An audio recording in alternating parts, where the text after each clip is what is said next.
sejahtera untuk kita semua. Perkenalkan, saya Rosiga Santi, dosen program studi pendidikan Bahasa dan Sastra Indonesia di Sekolah Tinggi Keguruan dan Ilmu Pendidikan Yasika Majalengka. Pada kesempatan ini, saya akan menjelaskan mengenai mata kuliah yang saya ampu, yaitu mata kuliah keterampilan berbicara. Mata kuliah keterampilan berbicara merupakan salah satu mata kuliah wajib yang harus ditempuh oleh mahasiswa pada semester genap dengan bobot 3 SKS. Mata kuliah ini bertujuan untuk membekali calon guru bahasa dan sastra Indonesia dengan keterampilan untuk mengidentifikasikan, mengembangkan, dan menyusun kegiatan pembelajaran berbicara untuk menunjang optimalisasi proses belajar dan pembelajaran pada mata pelajaran Bahasa dan Sastra Indonesia. Pada mata kuliah ini membahas hakikat berbicara, jenis-jenis berbicara, faktor-faktor yang memengaruhi efektivitas berbicara, kecemasan berbicara, hambatan dalam berbicara, sikap mental dalam berbicara, aneka situasi berbicara, perencanaan pembelajaran berbicara, dan praktik pembelajaran berbicara. Adapun praktik pembelajaran berbicara dapat dilakukan secara micro-teaching di laboratorium maupun secara langsung di sekolah mitra. Dalam pelaksanaan kegiatan perkuliahan keterampilan berbicara, tentunya selalu memperhatikan dan mengikuti protokol kesehatan yang berlaku demi mencegah penyebaran penyakit COVID-19. Sumber rujukan yang digunakan pada mata kuliah ini diambil dari berbagai buku yang relevan serta beberapa artikel, jurnal hasil penelitian yang memiliki keterkaitan dengan materi perkuliahan sehingga cocok digunakan sebagai sumber tambahan. Pada pertemuan ini, saya akan menampilkan perkuliahan mengenai jenis-jenis keterampilan berbicara dan pengajarannya. Pembelajaran dengan menggunakan pendekatan DIA, Delivery, Interaction, dan Assessment. Dan metode yang digunakan yaitu Discovery Learning. Pada aspek delivery, saya akan menjelaskan gambaran umum pembelajaran pada pertemuan tersebut, yaitu mengenai kriteria metode pembelajaran berbicara, kompetensi guru dalam pembelajaran berbicara, dan metode pembelajaran berbicara. Pada aspek interaction, saya akan memberikan stimulus kepada mahasiswa sehingga mahasiswa memberikan respon terhadap materi yang diberikan. Sedangkan pada aspek assessment, saya akan memberikan penilaian dengan menggunakan aplikasi Lucky Wheel, di mana aplikasi ini sangat efektif dan mudah digunakan untuk menilai sejauh mana mahasiswa telah memahami materi yang telah diberikan. Berikut akan saya tampilkan proses pembelajaran yang saya lakukan di kelas. Selamat siang. Assalamualaikum warahmatullahi wabarakatuh. Waalaikumsalam warahmatullahi wabarakatuh. Para mahasiswa yang Ibu banggakan, bertemu kembali dalam perkuliahan berbicara. Ya, untuk pertemuan kali ini ya kita akan membahas mengenai jenis-jenis pengajaran berbicara. Jadi begini ya, ini teman kamu ini berdua ya, Ibu panggil ke depan buat apa? Praktik berbicara.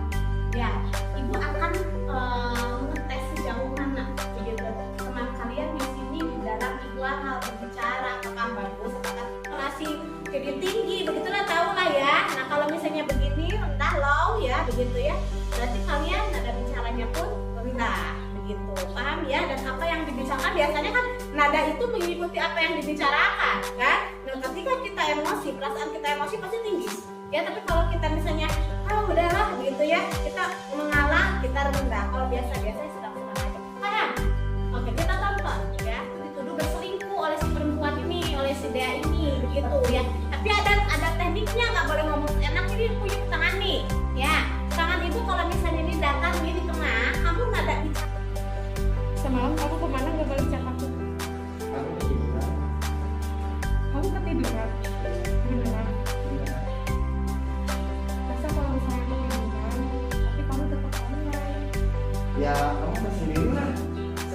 ada. Siapa? Itu si Lisa.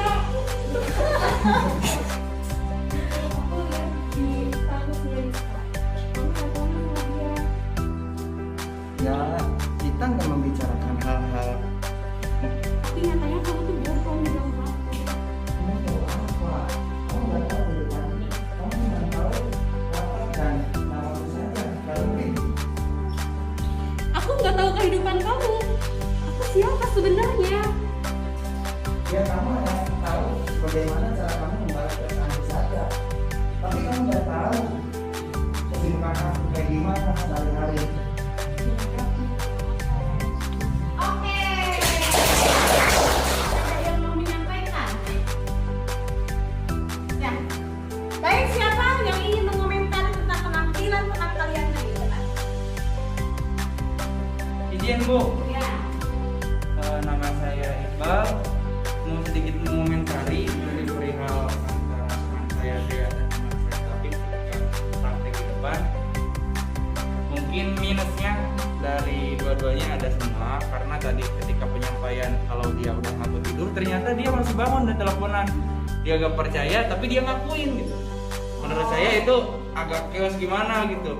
Jadi harusnya kalau mau bohong sekalian, kalau jujur sekalian gitu. Oh, jadi dianya bingung gitu ya? Iya. Oh, tidak konsisten. Ya kalau yang namanya orang tua, silakan. Neng, siapa namanya? Saya Bu, izin mengomentari Ya. untuk teman-teman saya di depan. Mungkin yang akan saya komentari itu yaitu saudara Tapip ya. Pas ibu nada tinggi, tetapi dia intonasi suaranya standar. Oh, intonasi suaranya standar. Oke, jadi kelihatan ya kalau dari Iya. yang nonton. Jadi ketika tangan ibu di tinggi, komentar teman-teman apa yang menyebabkan hal tersebut bisa terjadi ya? Ada tidak kesinambungan, kemudian tidak melihat apa-apa sehingga lupa gitu ya. Mengapa terjadi demikian? Ada yang mau menyatakan? Saya Bu, menurut yang saya rasakan tadi di depan, itu tuh bisa terjadi karena kita grogi.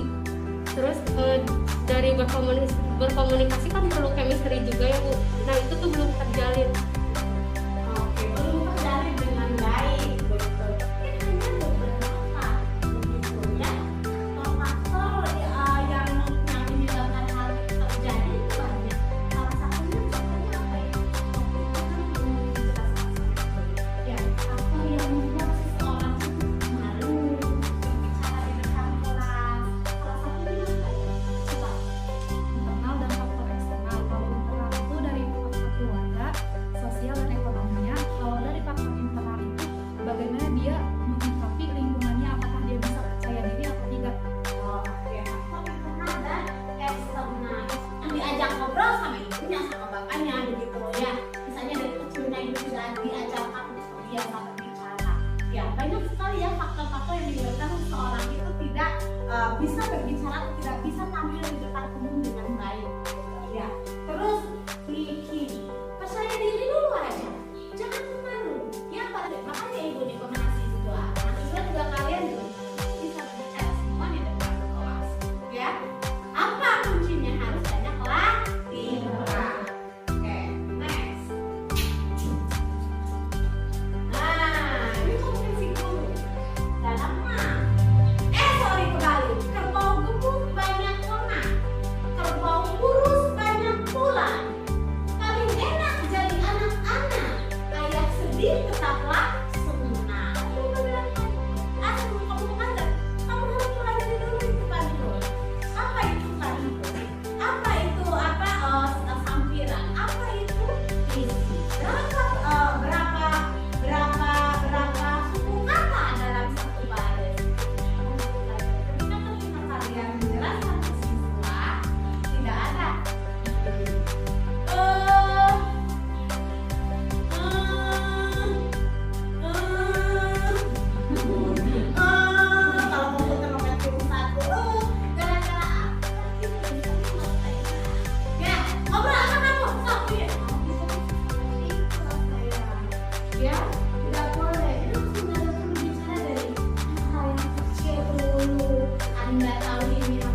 Pulpen adalah salah satu alat untuk kita menulis.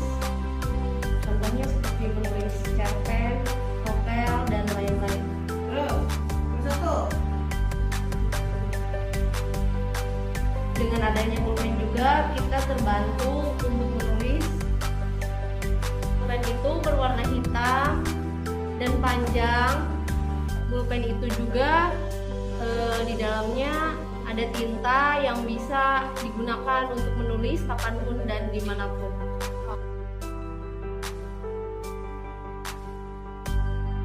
Jadi kalau misalnya kita ingin pandai berbicara, banyaklah menyimak. Karena keterampilan berbicara itu berkaitan juga dengan keterampilan menyimak.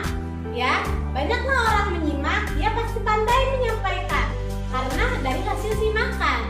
Contoh misalnya, Film Kapal Pandarawit ini menceritakan kisah anak muda antara Zainuddin dan Hayati. Itu kisah cintanya itu terhalang adat yang kuat dari daerah Minangkabau, dan alhasil keduanya tidak saling menyatu karena Zainuddin egois dengan pendiriannya sendiri, bahwasanya cinta itu tidak bisa diulang.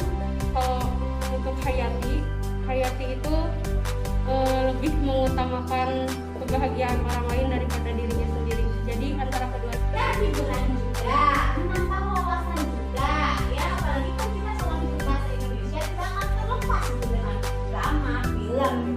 Ya, kemudian apa lagi? Wayang, lama ya. Jadi hal-hal kayak gitu tuh tidak akan terlepas kan? Nambah. Nah, itu juga jadi guru itu bukan hanya kita ngomong, tapi harus juga pintar menciptakan sebuah metode atau teknik pembelajaran supaya menarik. Ya, nah, terus pintar, cerdik, ya, mahir, bisa mampu lebih dari yang lain. Ingin mahir berbicara, ini berbicara yang bukan hanya sekedar membicarakan kejelekan orang. Yang mahir berbicara, kamu kan suka tahu host-host di TV, ya, MC di TV, kan begitu punya kan TV di rumah, suka lihat kan ada pembawa acara berita, ya, terus apa lagi pembawa acara berita kuliner, olah, ada yang menjadi moderator.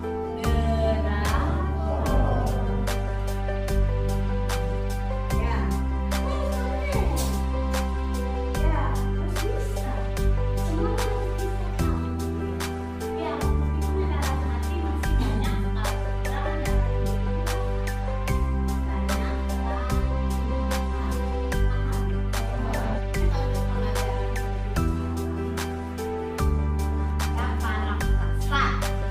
ada bermain peran atau role play. Tapi Ya, bukan saya membantu menstabilkan perekonomian di dalam keluarga saya. iya, kamu bekerja sambil bekerja, kuliah sambil bekerja. Ya, Bu. Oh, kuliah sambil hebat. Kerja di mana, Pip? Kerja di kedai kopi, Bu, milik teman. Oh, jadi barista, Pip. Iya, Bu. Oh, alhamdulillah. Ya, jadi semangatnya tuh, Kak Pip. Ya, jadi kamu.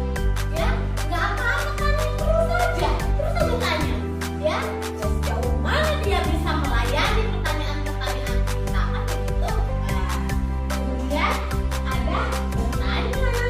Nah, ya, contohnya ini. Misalnya, guru menyimak sebuah benda. Begitu. Terus disebut kalau ada di kamu punya sebuah benda nih. Betul baca. Nah, ayo tanya sama ibu, ayo. Misalnya bendanya tuh sebesar ini, ya, ditutup. Misalnya menggunakan kertas emas. Nah, pasti kalian penasaran. Apa? Coba kamu bertanya sama ibu, misalnya, ya. Nanya. Misalnya, pertanyaan. Hei, Agnes. Benda. Agnia. Asal usul sebuah tempat atau tempat. Ketika Nyai Bagenti diusir,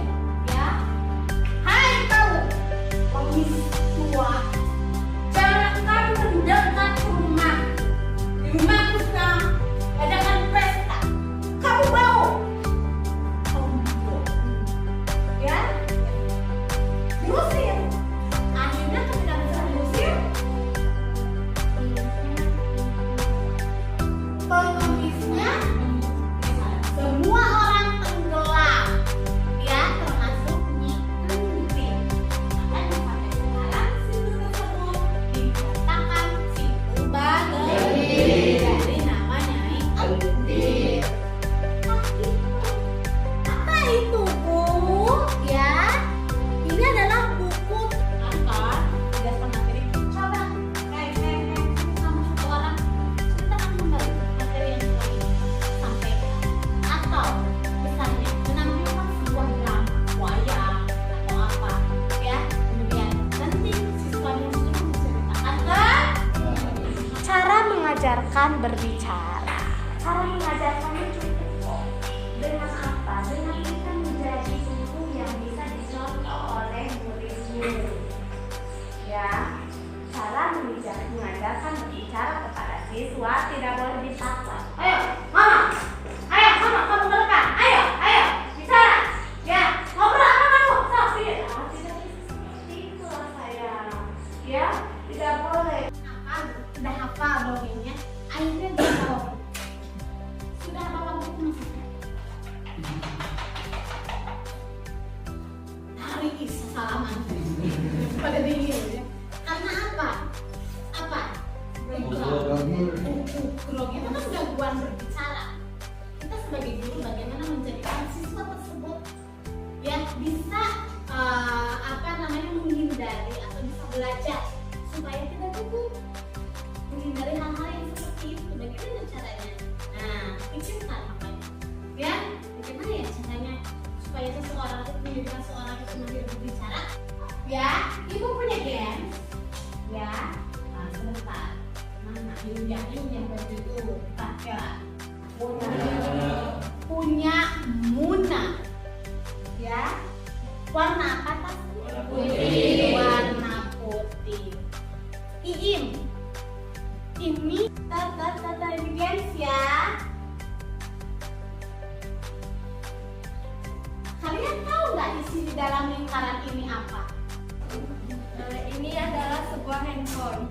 Handphone ini berwarna ungu dan bersegi panjang. Handphone ini mempunyai fungsi untuk mengirim pesan dan menelpon. Selain itu, handphone ini juga berfungsi untuk mengambil gambar. Misalnya kita bisa selfie atau mengambil pemandangan. Terus Selain itu, kita juga dapat mengetahui informasi seseorang melalui handphone bersegi panjang ini. Kita bisa melihat keadaan seseorang, misalnya kita bisa video call melalui aplikasi WA yang terdapat di handphone ini. Halo Elis, selama liburan ini kamu kemana aja? Kalau saya sendiri sih di rumah bantu orang tua beresin rumah. Oh, gitu. Memang bantu orang tua beresin rumah itu kegiatannya apa aja?